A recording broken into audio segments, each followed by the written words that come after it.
అసలు మీ అందరికీ ఇలాంటి సంతోషం ఎప్పుడైనా వచ్చిందా? ఈరోజు నేను మా చెట్టు బంగన్పల్లి మామిడికాయలని హార్వెస్ట్ చేశాను. మనం పెంచిన చెట్టు నుండి కాయలు కోస్తుంటే ఆ ఫీలే వేరబ్బా.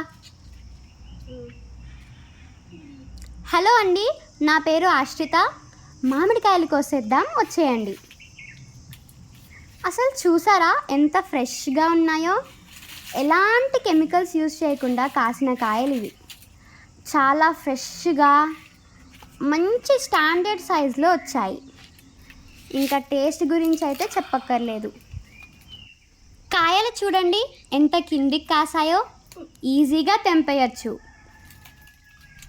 యాక్చువల్లీ మా ఇంట్లో ఇంకొక మామిడి చెట్టు ఉంది. ఆ చెట్టు కాయలు చాలా తీయగా ఉంటాయి. ఆ చెట్టుని మా నాన్న చిన్నప్పుడు పెట్టానని నాతో చెప్తుంటాడు.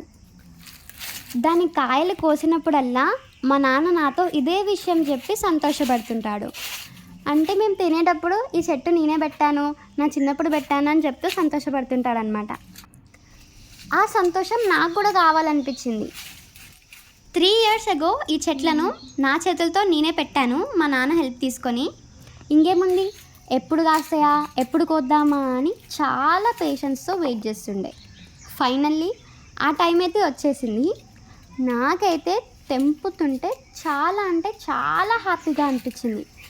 వీడియోలో చూడొచ్చు, నేను కాయలు కోసేటప్పుడు నా ఫేస్ మీద చూపించిన జెన్యూన్ హ్యాపీనెస్ మీకు కూడా కనిపిస్తుంది.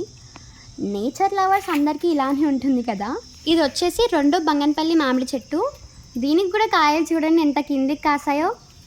నాకు అందినవి నేను తెంపాను, ఇంకా పైకి అందకుండా ఉన్నాయి మా నాన్న చేరేసుకొని తెంపేశాడు. చూడండి, నేను హ్యాపీనెస్తో డ్యాన్స్ కూడా చేస్తున్నాను.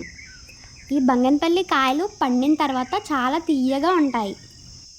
సో ఫైనల్లీ మేమైతే ఇన్ని కాయలు తెంపాము. నేనైతే నా సమ్మర్ని ఇలా ఎంజాయ్ చేస్తున్నాను.